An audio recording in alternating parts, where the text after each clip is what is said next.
honesty, passion, experience. It's Timberwolves Explosion, hosted on the sportstuff.com and also brought to you by the Oddman Media Network. Here are your hosts, Paladino Joey and Marcus the Forecaster.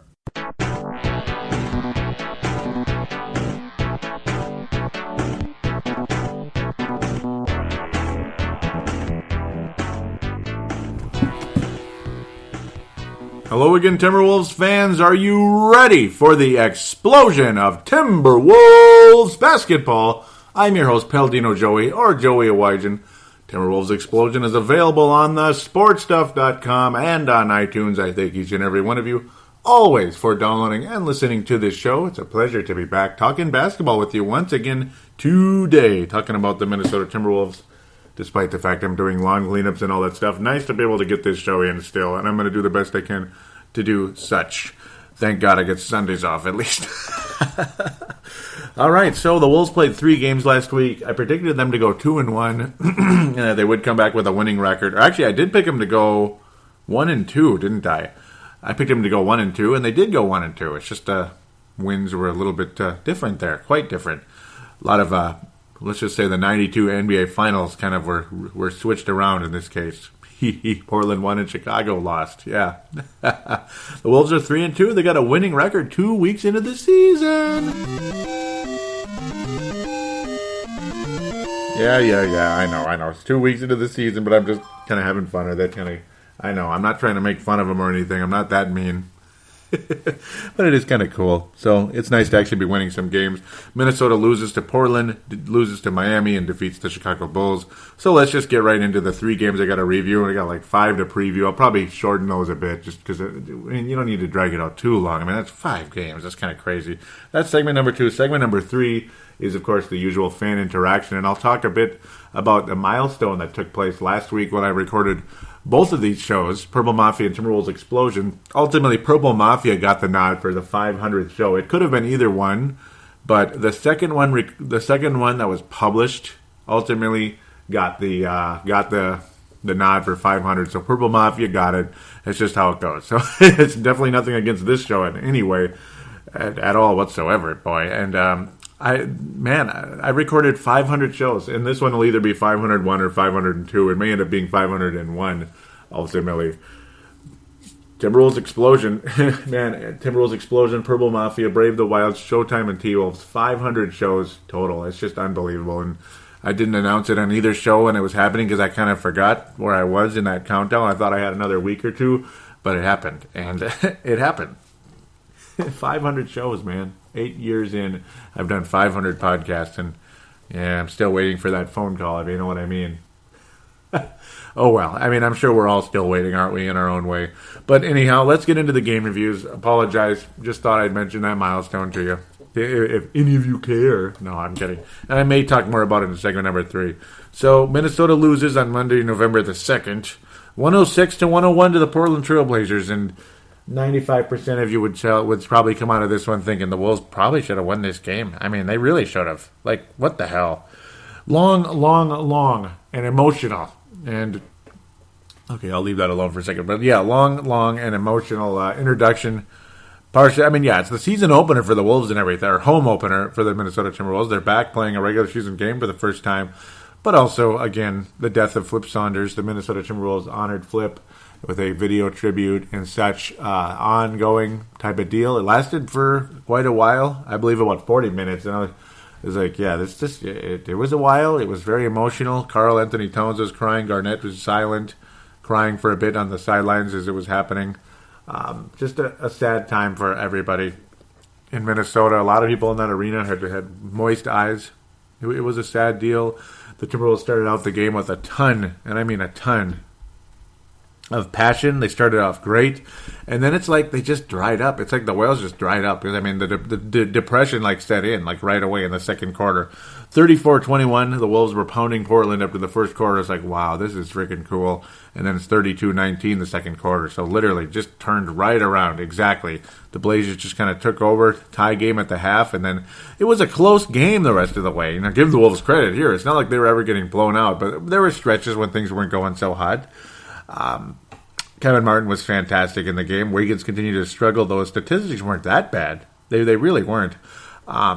Ultimately, though, just it was like depression set in. The Wolves just weren't quite as good. They're fighting and clawing to stay in this one, and they did, which was great. There are two players in the lineup, though. You stare at them right now, and both of them have the F next to their name as a starter. They started the game, so it has an F forward.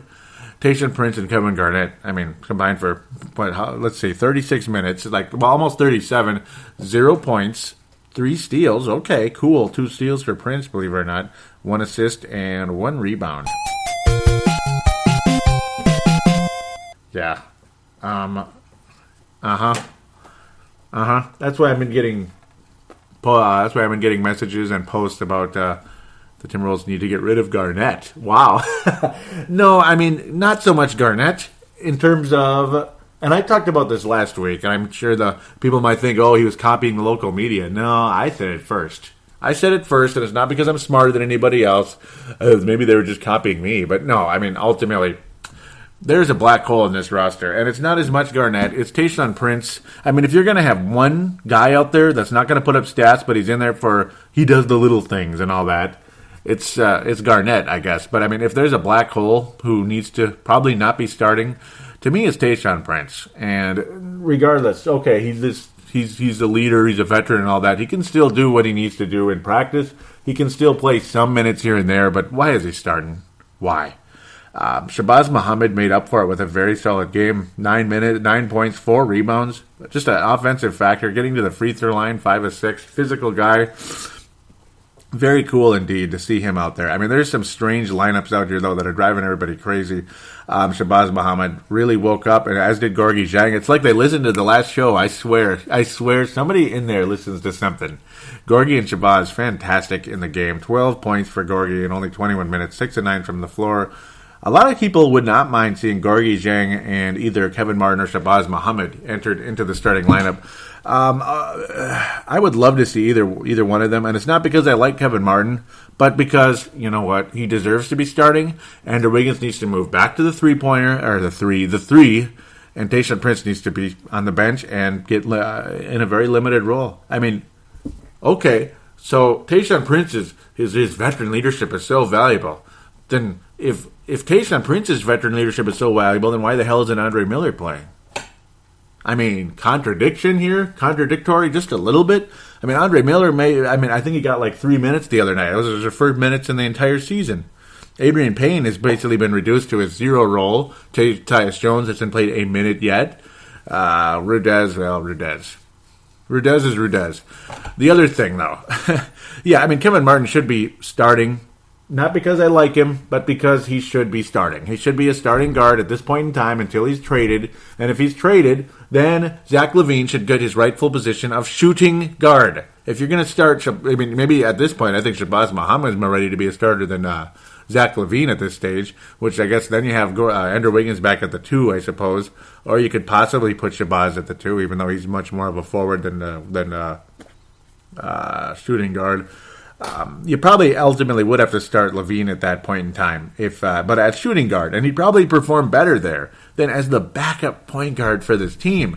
And I know a lot of people out there have already talked about it, but I talked about it before most people, I would have to say. I think you heard it here before most people, and I'm not necessarily here to break news, but I am here to, offer an analogy that not necessarily other people are saying. So I'm certainly not coattailing anybody. Kevin Martin certainly made a case to be a starter in this game. See, this is the perfect Kevin Martin game right here. Just look at this. 7 of 12 from the floor, 8 of 11 from the free throw line, and he made half of his three-pointers. 24 points, 35 minutes. Perfect. That's Kevin Martin. That's the Kevin Martin that I like. Not 5 of 17 like Andrew Wiggins shot. He was the Kevin Martin that drove me crazy last year. Still wound up with 16 points, but it took 17 field goal attempts to get the 16 points. And he had to make 6 free throws to get there as well. So that's definitely a frustration for for a lot of Wolves fans out there. You see a statistic like that, and it's just there you go. Definitely the guy was struggling, the guy was hurt, and ultimately Ricky Rubio called him out in the media later on. Rubio in the game wound up with 9 assists. Did a good job leading the way. But ultimately, Karl Anthony Towns and Andrew Wiggins were absolutely snake-bit with a couple of calls late in the game. Wiggins was called for in the cylinder. Some people say it's the right call. I don't know. It looked like it was just barely coming out of the cylinder when Wiggins tipped it in, which would have given the Wolves the lead. Ultimately wasn't the case. And then a jump ball right after that. Karl Anthony Towns was mugged by, Leonard, or was it Plumlee? I can't remember now. I can't remember. I believe it was Plumlee. Yeah, Plumlee was absolutely mauled by him. And ultimately, in a way, they kind of mauled each other. It could have just been a re-jump, but instead they called a foul on Karl Anthony Towns, who was basically was screaming bloody murder, which he absolutely deserves to at that point. He was absolutely frustrated. Frustrating game ultimately for him. He ended up just sitting down, and the Blazers pretty much ran out the clock at that point, much to all of our chagrin. And then that led to something on Facebook, which kind of made me roll my eyes a bit. And then, of course, people get all offended and pissed off because somebody would dare to say that somebody's grandstanding. Like a girl in the stands flips off the ref, and we got to make her into some kind of a hero. I don't know. I just don't see it that way. I think the person was grandstanding because other sources say that she was on her phone the whole first half of the game, which tells me she probably couldn't name 10 players in the NBA outside of the Timberwolves, and I truly doubt she could. I truly doubt it. Damian Lillard, a player who definitely is somebody I could name outside of the Timberwolves, had 34 points, just terrorized the Wolves the whole night, and it's the same old story like he always does. Every time the Wolves play the Blazers, Damian Lillard winds up with like 30 points and hits some clutch shot. Once in a while, he'll actually miss a clutch shot, which will make us all happy, but this wasn't the night. Al-Farouq Amino was good. He was very good. He looked like the kind of guy that a lot of people were hoping he was going to be when he was originally drafted by the LA Clippers years ago, with a 17.9 and rebound night, 7 of 12 from the field, just like Kevin Martin. He was kind of like a athletic forward version of Kevin Martin for the Blazers, at least statistically in this one. A guy definitely can he can get it done. The Blazers are definitely hoping, I got to think, that is who he is, and it wasn't just an aberration, and that might be why the Blazers, believe it or not, are in first place in our division right now. Hard to believe in the Northwest Division. Just crazy. I don't think anybody saw that coming. Ultimately, you got to think it's going to be the Oklahoma City Thunder later on. The Wolves right now reside in third place, 3-2 record. Utah somehow is in second, and then you have Oklahoma City and Denver in the bottom two spots in that situation. So let's move to Thursday, November the 5th, 96-84. Never got the vibe the Wolves were ever going to win this one. I mean, it was just, it was just a boring game for me. I mean, it's kind of almost like a haze. I mean, the way things started out, it just kind of was a tone setter for the rest of the game. 96-84. The score doesn't sound bad, but it just wasn't a good game. And the Heat just maintained their lead the entire way. You didn't really see much of a change. Dwayne Wade was downright fantastic. Goran Dragic looks really good. Bosch even got a double-double. Luol Deng played like he wasn't feeling good or something. I mean, that's just Luol Deng right there. So sometimes he's good and sometimes he's just out of it. And this game, you could tell he was out of it for whatever reason. Whiteside is a force in the middle, but he was definitely rough around the edges. 7 turnovers in the game, despite he got 4 blocks, and he did get blocked 3 times by Karl Anthony Towns, who statistically in this game and in the previous, not good. Towns struggled big time against the Miami Heat, and this was at a time when everybody was talking that Karl Anthony Towns, which could give me a rant right about now, Karl Anthony Towns is the heir to the throne for the Minnesota Timberwolves and absolutely not Andrew Wiggins. He's Andrew Wiggins is Robin to Karl Anthony Towns' Batman. You guys can go ahead and say that, but I'm not ready to do that in any way at this point in time.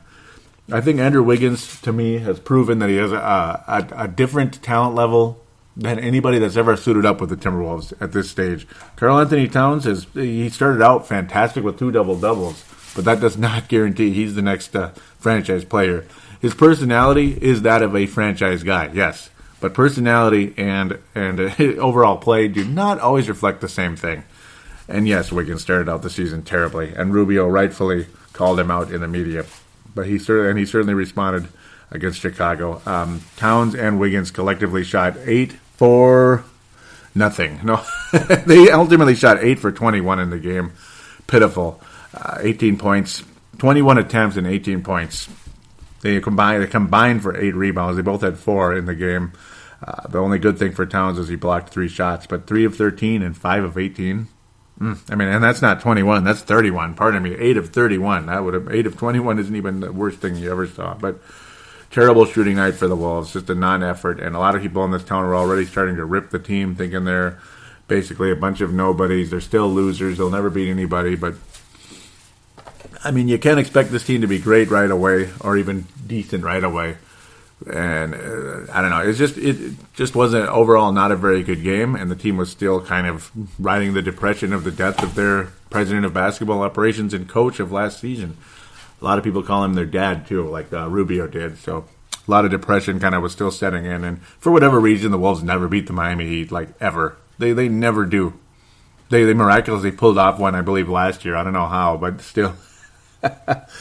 Oh man. It was just an overall evening for Dwayne Wade, and that's pretty much all she wrote in that one. The best player in this game would have to have been Shabazz Muhammad. He scored the most and was the most efficient. It's kind of a combination of that. Bielitsa, I think I'm finally getting it. Bielitsa. Some people like him, some people don't. He was a minus 17 in the game. Did get 7 rebounds. I mean, I personally like him. I think he's got a future in the league. Little rough around the edges, but, you know, can you name one player on this team right now that isn't rough around the edges? I mean, you can find flaws on everybody on this roster right now. Everybody.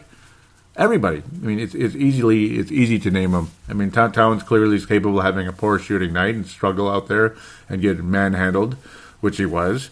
Wiggins, obviously, poor shooting. Rubio can't shoot very well. Turnovers all over the place. 16 for the Wolves. Not the worst you've ever seen, but you get the idea. And I don't need to go up and down the roster. But everybody continually miffed as to why Sam Mitchell is putting Zach LaVine as a backup point guard. Nobody in this town understands it, and I don't think anybody abroad understands it either. But it was a Shabazz Muhammad player of this game, ultimately for the Wolves, and Wade, big time for the Miami Heat, without a doubt.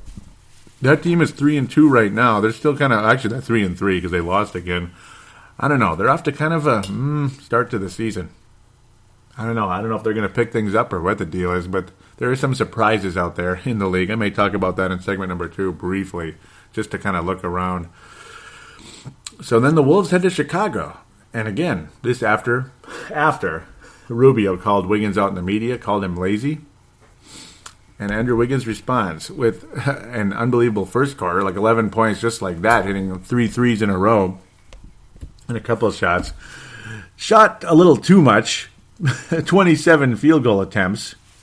And made 11 of them. So his field goal percentage in the 40s. Nothing special. Really nobody shot well in this game, to be quite honest, except Bielitsa, who was really, really, really good in this game. He was fantastic. But the player of the game would have to definitely go to Andrew Wiggins with 31 points. Showing us who Andrew Wiggins is. Reminding all of us in this town who Andrew Wiggins truly is. Because not only did he hit 3-pointers, but he was driving the lane and dunking just like he did last year. Just like he did in the second half of last season. Wasn't that fantastic to watch? It was so nice to see it again after the weak start to the season. I mean, we all know he had a back injury, and that definitely was a factor, but it looked like he was getting better in this one. It seemed like maybe he was just putting it aside, like, hey, Rubio was maybe reminding him, you can't just whine and cry about a sore back. You got to work through it because there's probably other players on other teams with injuries worse than that are playing better than you. So step it up a little bit. And Wiggins definitely did that. I mean, you never really see the Wolves win in Chicago. Like once every maybe 5 to 10 years, it seems like they win in Chicago. It's pretty rare.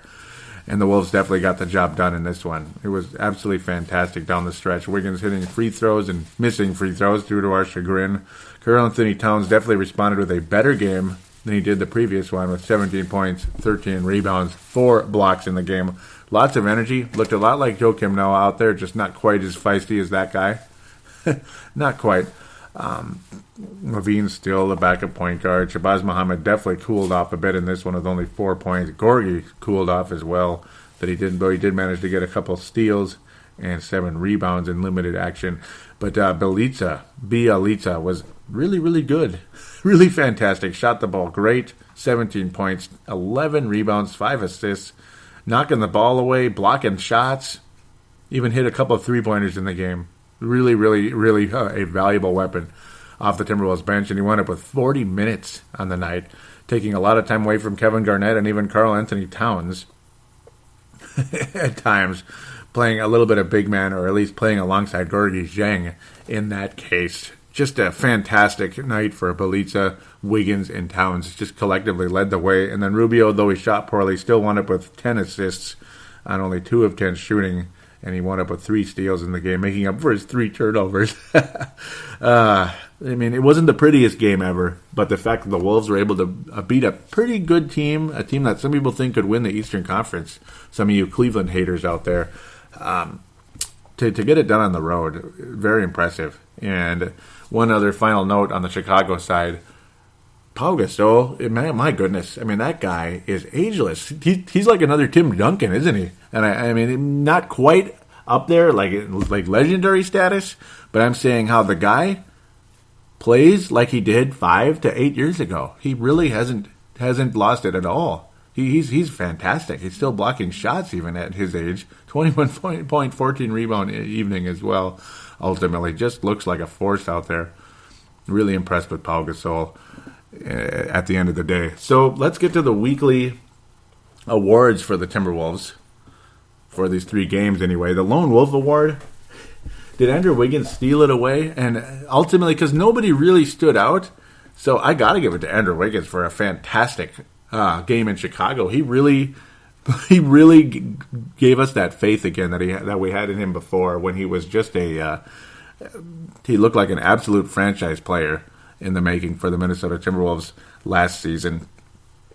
And I still think he could be. And a game like that, it proves that he absolutely still has it in him. And you know what? If he's the Robin to Karl Anthony Towns' Batman, he's a hell of a Robin if he's somebody that's capable of putting up 30, even 40 points any given night. And to put on display what he can do, he would be the best Robin ever, but maybe he really is the Batman still, and I'd be perfectly fine either way. I could kind of see that being the case, that Andrew Wiggins is the Batman, but Towns could be like what Garnett needed all along years ago for the Minnesota Timberwolves. Like maybe Towns will be like a better Garnett long term, because he certainly blocks more shots, and he's certainly he's certainly putting up bigger numbers at a younger age than Garnett was. And then you have that silent assassin in Andrew Wiggins to go along with him, and to have it going on when these guys are 20 and 19. My goodness. And then you still have a veteran who's a very young veteran in Rubio leading the way, who's one of the best passers in basketball. The future looks awfully bright for this team. Andrew Wiggins, Lone Wolf Award for the week. Johnny Flynn Memorial, well, it's going to go to Sam Mitchell and Zach LaVine. I mean, and Zach LaVine's numbers aren't that bad, but he's not a point guard. He's just not a point guard, and he looks awful doing it. Tayshaun Prince, believe it or not, actually was decent in that Chicago game. He actually made some shots in the game, and he ended up playing 38 minutes and played some pretty good defense on Mr. Butler out there, Jimmy Butler for the Chicago Bulls. They really struggled. So he definitely avoids the Johnny Flynn Memorial. It's going to go to Zach LaVine and Sam Mitchell. Like, seriously, what the hell, man? Seriously, enough is enough with that garbage. Enough is enough. I mean, it's a stupid rotation.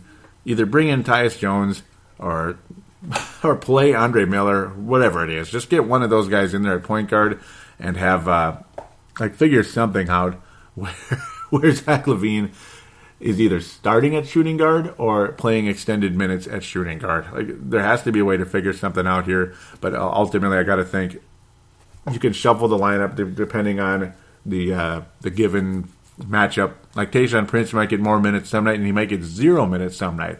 That's where I would probably have things with Tayshaun Prince ultimately. Like, he should not be starting and consistently getting 20 minutes and up a night. It's just not something I agree with, and I don't think anybody out there really does. With that, we'll wrap up this segment, and we'll talk about, we'll preview 5 games. We'll try to keep them as brief as possible and maybe do a little dance around the league just to check out, get caught up on the standings a little bit, see what the heck is going on out there.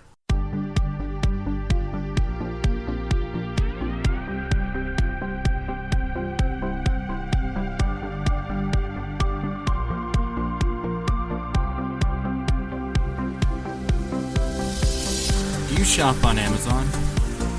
Did you know that you can support this podcast just by doing your normal shopping on Amazon? It's really easy to do. Just go to thesportstuff.com and click on one of the many Amazon pictures. Do your normal shopping, and Amazon sees that we referred you, and they give us a percentage. We'd like to thank you in advance for supporting thesportstuff.com, and please use our Amazon link. Now enjoy the rest of the show. We are going round like Saturn's ring.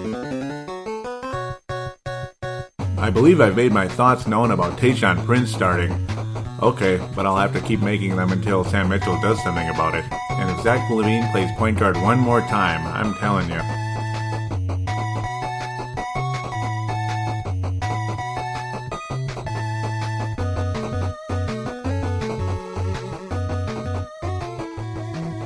And we are back here on Timberwolves Explosion preview segment. We got 5 games to preview, so we'll keep it pretty brief, though, because, yeah, I mean, it's early in the season, small sample size, all that, and plus I don't want to make this show go for like an hour and a half. I don't think you would like that very much.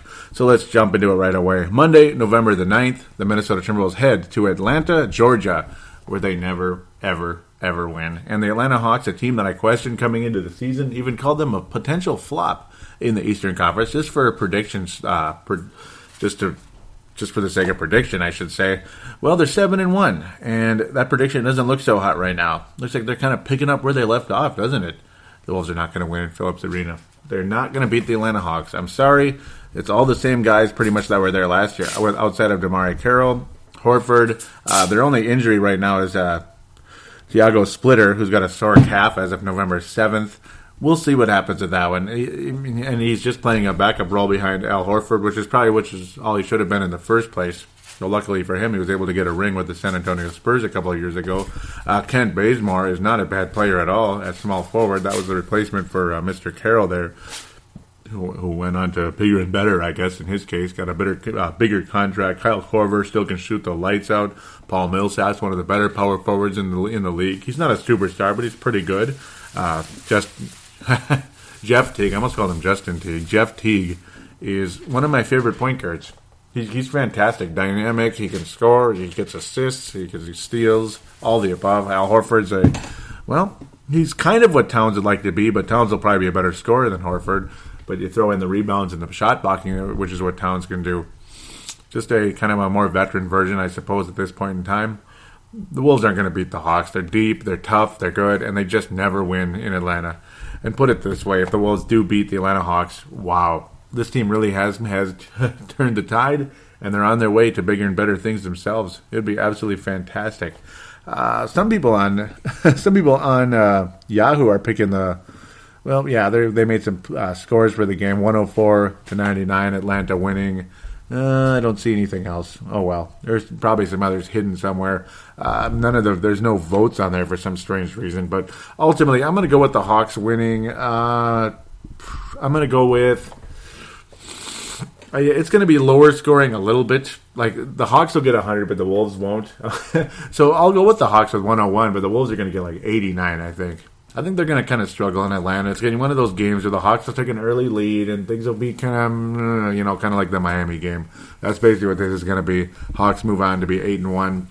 I think if the Wolves are going to win the game, they're going to have to really get a big performance again from Andrew Wiggins and get to the free throw line. Kevin Martin will have to have one of his quote-unquote hot games. Again, get to that free throw line. You score points without using the clock, ultimately. That's how you catch up on the road and you win games on the road as you get to that free throw line. I mean, there's just no doubt about it. Charlotte Hornets, so I'm still getting used to that name, right? Getting reused to it again. It's a fact, even though it was a different team. Yeah, you know what I mean. Tuesday, November the 10th, a back-to-back situation. This is not good. I don't like these back-to-backs, and I don't know why Yahoo still shows the Charlotte Bobcats color for the Hornets. Still. It's been a year now. Come on, guys. Pick up the pace. Hornets 2-4 at this point in time. The record will probably be different by the time the Wolves play them on Tuesday. Michael Kidd-Gilchrist has been out for a while with a shoulder injury. That helps the Wolves' chances ultimately, but Kemba Walker's always been a Wolves killer. Marvin Williams, I don't know. And the guys over on the Crossover podcast were wondering why the hell he still has a role in this league. He's nothing but mediocre. I couldn't agree more. He's just nothing. Al Jefferson's always been a Wolves killer, and he's a really good player, and he used to be a good player here. Nicholas Batum, that's where he resurfaced in Charlotte. I was always confused on that one. They should be better than this, I think, but at the same time, you look at their lineup, they have good players, but kind of like meh players at other positions. Cody Zeller's never really done anything. Marvin Williams has never done anything. It's fitting that those two guys are both power forwards. They're kind of competing for playing time. It's all about Walker, Batum, and Al Jefferson, I got to think. Even Jeremy Lin is over there in Charlotte. The Wolves should win this game, but for some strange reason, I don't know what it is, but the Hornets always beat the Wolves, especially in Charlotte. That's like a no-win situation for the Wolves, and I don't know what the hell the deal is. I'm going to go out in good faith, and I'm going to pick the Wolves to win this one, despite the fact they'll probably be tired coming all the way back from Atlanta, Georgia in one day. That's a pretty big travel there. That can't be good, but I'm going to come out in good faith. I'll pick the Wolves to win this one. Don't really like the direction Charlotte is going at this point in time, and Gilchrist has been out, so it is what it is, ultimately. The Wolves will win this one. It'll be a lower scoring, kind of like the Denver game. And I keep saying lower scoring. I apologize if it sounds like I'm repeating myself, but you figure they're going to be tired, but they'll still beat Charlotte because they don't have a whole lot of scores on their team. So it just kind of is what it is. Minnesota's going to win 95-90. A fairly short game. Hit some free throws down the stretch. You'll see the Kevin Martins and Ricky Rubio's making free throws, and maybe Andrew Wiggins as well, making some free throws down the stretch. Hopefully the calls don't go badly against the Wolves like they did against Portland. I could see this being one of those goofy tip ball type of games where people are going to be yelling and screaming and cursing at the television and the referees and giving them the finger. Oh, goody. That's real classy, but yeah, you know.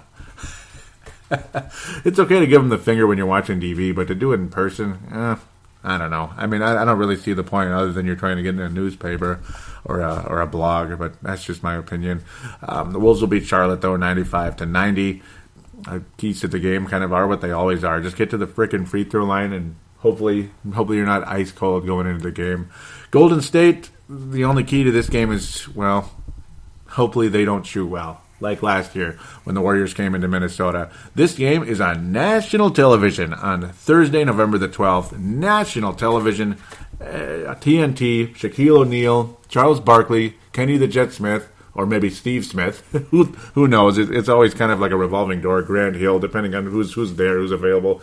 And, of course, the guy who's seemingly always there, but sometimes he does. I keep forgetting the other guy who's always around on NBA TV, but sometimes he's on TNT to help replace Ernie Johnson. Yeah, they're all going to be watching this game. The Golden State Warriors come to town. They're perfect to start the season. Their confidence is higher than high. Maybe they'll have lost a game at this point. Maybe the Wolves will be the first team to cause them to lose, and that would be great. I'd be very happy if the Wolves are able to pull that off. Right now, I'm not picking that. There's just no way I could pick that. I mean, every position on this team, you look at it and you're like, oh no, not him. I mean, yeah, Stephen Curry, even Sean Livingston is dangerous. He can go off for 20 on you. He can drive you crazy, hit some clutch three-pointers, and just change the tide of the game just like that. Draymond Green is about as athletic and tenacious a power forward as there is in the game.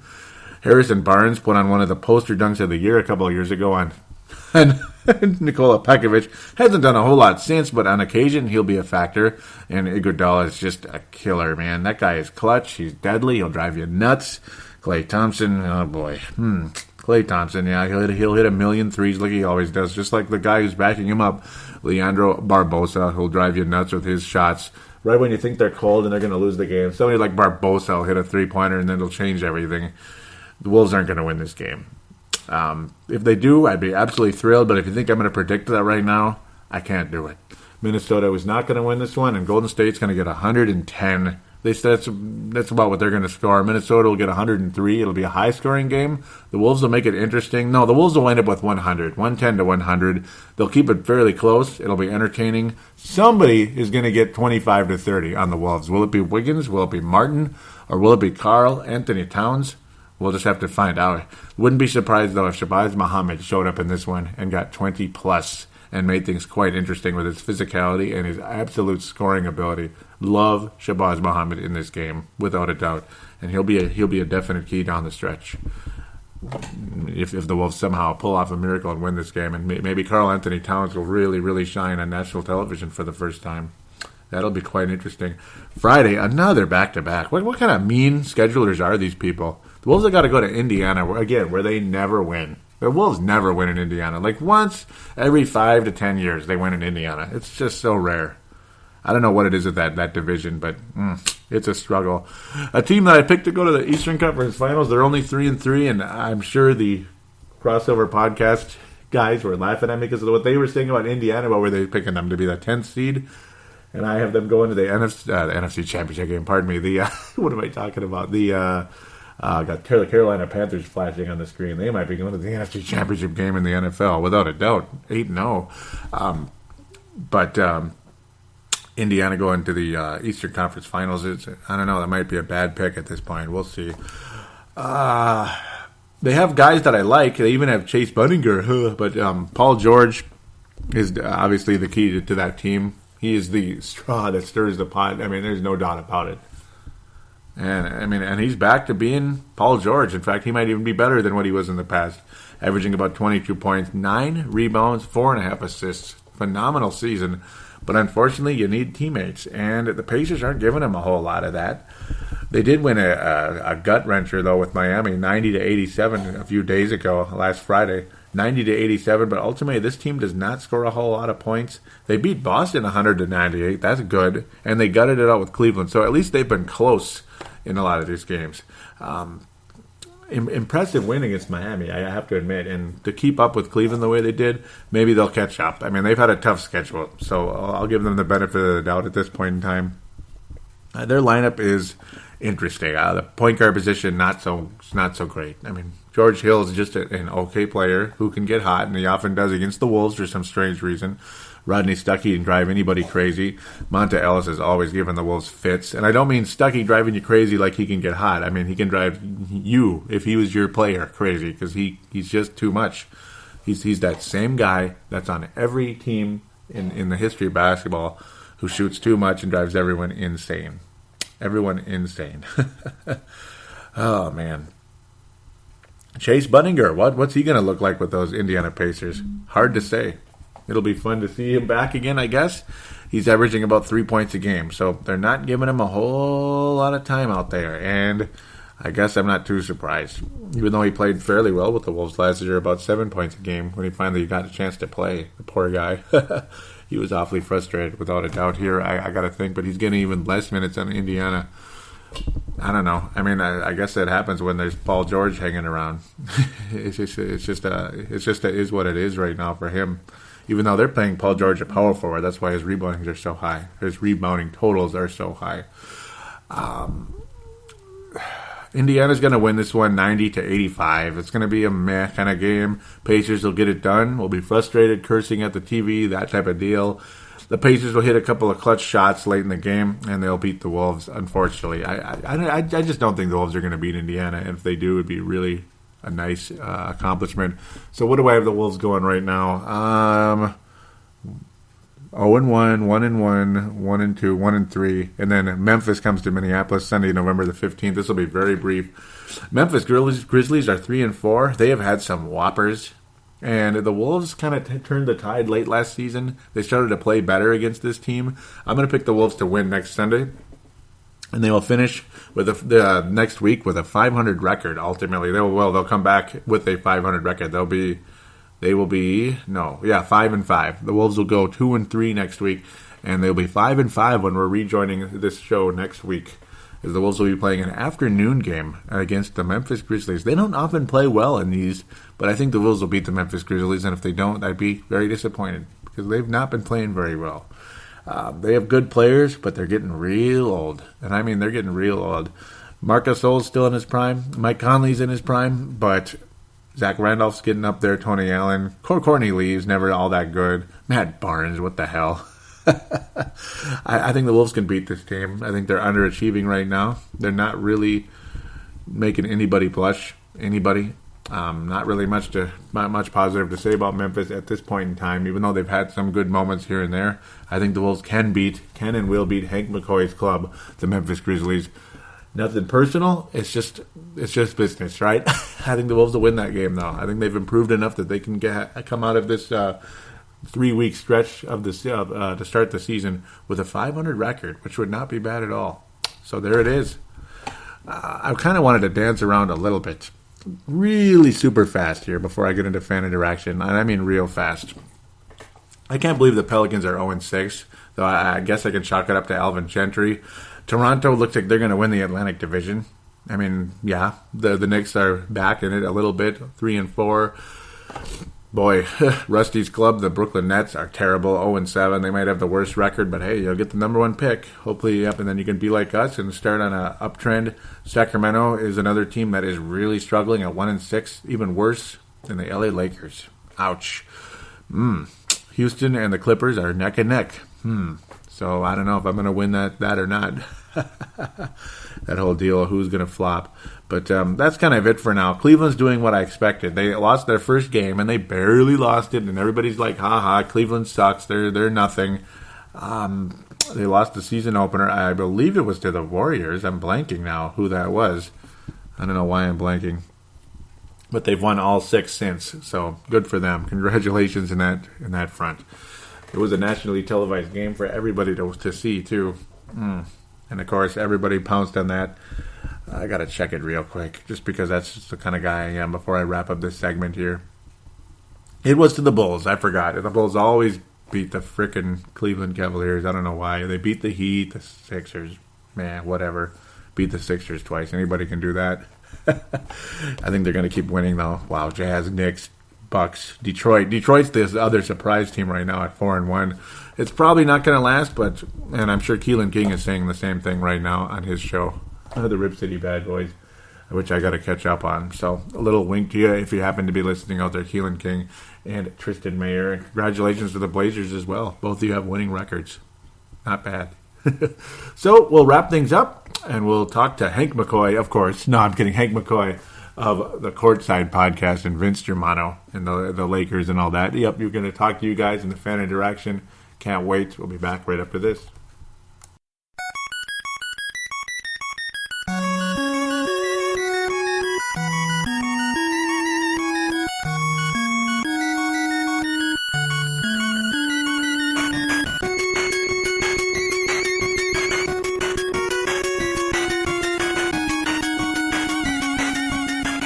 And we are back here on Timberwolves Explosion.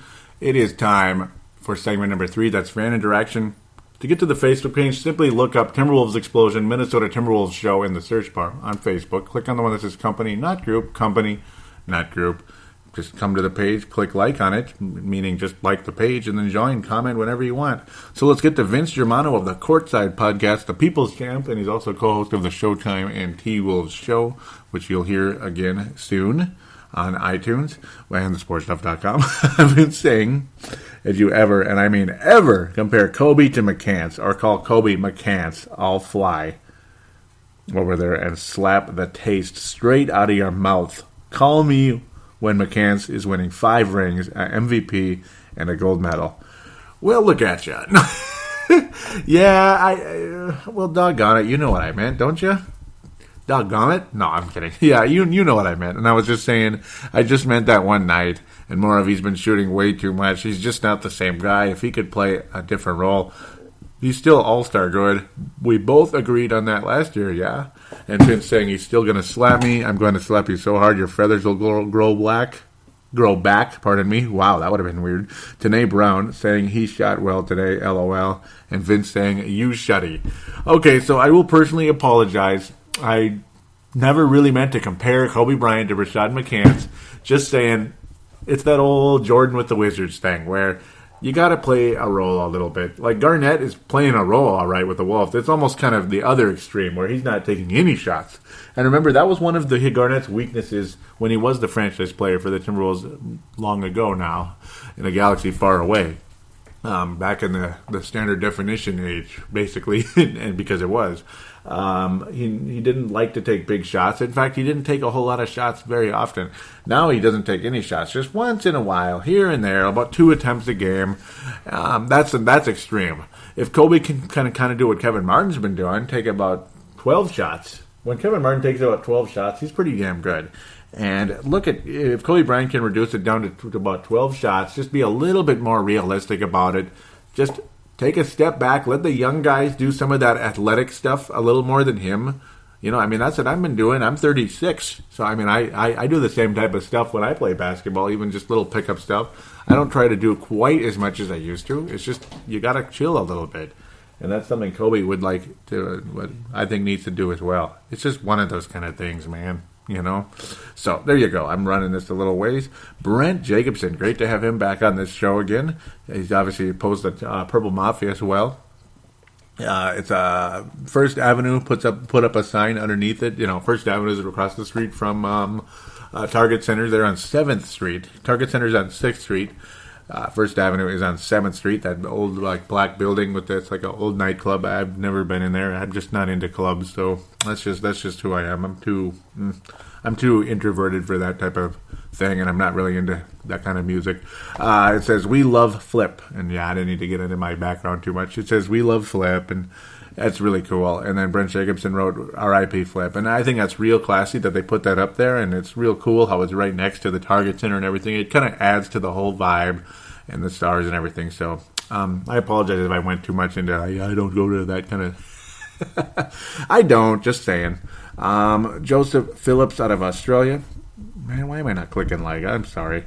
There, I got all the likes in there. I should have done that long ago. Joe Phillips out of Australia saying, I don't think of myself as a spiteful person, but I really want to stick up to those people that hate Rubio. I'm sure they are probably in their corner sniggling away that it is time to trade him because he is playing well. He is not the best point guard in the NBA, but he is not a bad player either. And he is, to me, like I've told Marcus the Forecaster in the past, I don't know, Vince has ripped me because he thought we're both universally hate Rubio. Or are down on Rubio. Hate. I don't think either one of us ever hated Rubio. We hate Chris Paul and his flops. We hate Derek Fisher and his flops, and don't understand why some of you guys like him so much. But anyhow, Rubio, to me, is the perfect point guard for the Minnesota Timberwolves when you consider you have Karl Anthony Towns, Andrew Wiggins, even like Kevin Martin, Zach LaVine, guys like that. He's the perfect point guard because he's able to distribute the ball. When you got all that talent around you and you have a point guard that's perfect at distributing, well, what's wrong with that? Doggone it. Even though you'd like a little bit more of a scoring threat at times from a guy like that. Otherwise, the passing lane will be gobbled up and you'll get a lot of interceptions. But Rubio, I think, has been doing a fine job at the point guard position. Joe has another one. Joseph Phillips has another one saying, would love to see the Wolves take on a top team. And they will this week, Joseph, when the Golden State Warriors come to town on TNT. He says, I reckon they will give them a damn hard game and might even win with determination they're playing with. Look out, Heat. Yep. I wish. That game did not work out. Doggone it. And there it is. Joseph Phillips says, kiss of bloody death. Sorry, all. Wow. That was a terrible referee. Yeah, that was a terrible refereeing. I believe in betting parlays. It is known as the fix being in. And yes, the refs were all on the Miami Heat side in that game. And you know what? Every time the Heat come to Minneapolis, yeah, I mean, they get a lot of calls, regardless if LeBron is there or not. And boy, did they get a lot that one night when the famous night of Ray Allen. And then the Heat just kind of went ape crap after that and started bullying us and kicking our butts. And I was like, boy, the Heat did not gain any fans that night. In fact, they may have lost a few. The Heat didn't lose me, but Ray Allen lost me. I don't think I'll ever be joining his bandwagon again. SOB. Joseph Phillips saying, oh, wow, nice three-pointer by Wade. The dramatics afterwards remind me why I hate the guy, though. Yep, a little bit too much. Yep, I hear you there. Hank McCoy, also of the Courtside Podcast, the alpha dog of the Courtside Podcast, says, okay, I think I'm almost convinced Towns is already Minnesota's best player. Great game against Chicago. Oh, he did have a great game against Chicago, but Wiggins at 31, though. Doggone it. Yeah, I was going to type that. And, yeah, his field goal percentage was not up to par. No, I mean, I understand. At least it was in the 40s, though. At least it wasn't 31 or 28 or something like some of those nights. He was Kevin Martining at some of those nights, or McCants singing. Oh, there it is. Oh, now I just compared Wiggins to McCants. Yeah. No, I didn't. Towns could be the best player. I'm not against that. I just don't want everybody in this town particularly, because I mean, you're in Australia, but I mean everybody in this town particularly to be all like, oh, Wiggins is the second guy and this and that. Not yet. Slow down. We'll see. We'll see. I kind of want Wiggins to be the better player, kind of. I mean, I think it's a better setup, but because I would hate to see Wiggins just be a guy that's like a 20 points a game, when I think he could be 27, 28. I would hate to see his confidence drop and his growth stunted. That would just break my heart, because I saw something in that guy last year that I have never seen with anybody that's ever suited up for this franchise. Ever. Okay, Tanae Brown wrapping up this section of fan interaction saying, could have been 5-1 if a few calls went our way in that Portland game. 4-2 isn't too bad for such a young team, though. I'd like to see more minutes for Gorgie. He has struggled a bit, though. I'm glad that Wiggins finally got something going in that first half against the Bulls. His shooting percentage, was pretty bad, but I'm glad he was aggressive. And it was just great to see what the future could be in that Bulls game. And that is just absolutely gold star right there. I mean, just absolutely fantastic. It's so true and so, wonderful points. And, it leaves things on such a positive note. And beating the Chicago Bulls was a very, very, very positive night for this team. Seeing Wiggins finally back in it. Towns back in his double-double ways. His third double in 5 games to start out his career. Not bad. Not quite 3 in a row, but not bad at all. Did I read this yet? I'm not sure. He says, and I forgot to say, the first time in franchise history, the Bulls haven't scored in OT. And that's right. The Wolves shut the Bulls out in overtime. And it's like, that's why the score was so lopsided, despite the fact it went to overtime. Like, how do you win by 9 points in an overtime game? Kind of weird. And the Wolves got it done. Freaking awesome.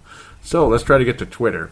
And to get there, ultimately, is at Wolves Explosion, at Wolves Explosion. We also have a call-in line, which is 209-736-7877, 209-736-7877, which you can call in the States. If you're on Skype, you can look up TSS and call it that way for like a free call on your phone, because most people have smartphones that can use Skype. But also those of you that don't want to go that way, or for whatever reason, if that doesn't work, like that's not the way to go for you, for whatever strange reason, it's just, I don't know, maybe you can't find the sportstuff.com on there. You can use your voice recorder, and some of you out there are podcasters too with like Audacity. It's not that complicated, just Audacity, and a microphone. So if you already have a microphone, but cell phones, smartphones, and everything have sound recorders, and they're already there. If you have a smartphone, there is a sound recorder on your phone. It's most likely an app that's already on the phone, and I'm certain there's like a bajillion free apps out there if you can't find one on your phone. But I'm pretty sure there is on most iPhones and Android and Samsung and all that good stuff, and even Windows and BlackBerry and all that. You just call in and email me at paladinolive@yahoo.com, paladinolive@yahoo.com. Email it to me. Just say, call in for Timberwolves Explosion in the subject. And it's that simple. It's called an audio submission here in the podcasting community, which is a word I hate very much. But yeah, the podcasting community, that is a term, an audio submission, and then you can be on here with your voice. So let's bump into the Twitter. It looks like it's mostly just retweets, though, and retweets and favorites, or likes now. Now they're calling it likes. I'm getting real confused now. And that's pretty much all it is. Oh, Tanae, here we go. Tanae showed up. It's at Tanae Wilson Bro. At Tanae Wilson Bro, he says, geez, Joey, you've been busy. Look forward to listening to the shows. And that was when he was like, damn, you recorded both shows? I was like, yes, I did. He says, not sure if you got to watch the game. The last couple minutes have been terrible from the refs. And that was that Portland game, and it was just absolutely sickening. Oh, my goodness. And I ranted a bit about that earlier. Yep, but obviously he had a message tweeted that at the time, pretty much like about 5 minutes after it took place. He says, a positive takeaway from the game, Towns will do whatever it takes to win. And yes, he did. Just absolutely, that's awesome. I mean, I love seeing competitiveness out of a young guy, and boy, does he show it. Taco Martin favorited tweet where I said, a positive takeaway from the game, Towns will do. Yep, that was actually Tanae after I had retweeted that. And JB favorited the same thing. And we got some followers. One of them is, there's a Wolves one, and a few others, and some of them are the usual, but I'll still follow back anyway, just in case. great to have you guys on board. If you happen to be listening, Timber Sadness, that's kind of cool. That's a cool name. Hopefully you're listening. That would be really great. I'm glad to see that there's actually Wolves fans jumping on board. Hopefully you're listening to the show. It would be great. And for those of you out there that do listen to the show, but maybe you haven't interacted with me yet, go ahead, contact me. Facebook, you're on the Facebook page, Twitter, email address, call-in line, or whatever. And I want to say God bless to every single one of you that I have interacted with over the years on here, or even just a couple weeks, months, whatever. Love you guys so much, and I can't tell you how much I appreciate you from the bottom of my heart that you listen to this show and you follow it, and you've brought in more listeners to the show over the course of time, and I've met some of them, and it's just thank you so much, and great to know all of you very much. And those of you that I haven't met yet, it would be great to meet you on there. And if you could tell a friend or two about Timberwolves Explosion, it's a great listen, man. It's a great listen. It's a fix. It's all about getting away from the usual grind of the boring, crappy workday, or listening to it during the boring, crappy workday to help you really get through the day. And that's what I do when I'm working outside, without a doubt. At the other job, I can't always do that, but I can listen on the breaks, and it's wonderful too. It just helps. Listening to podcasts really helps.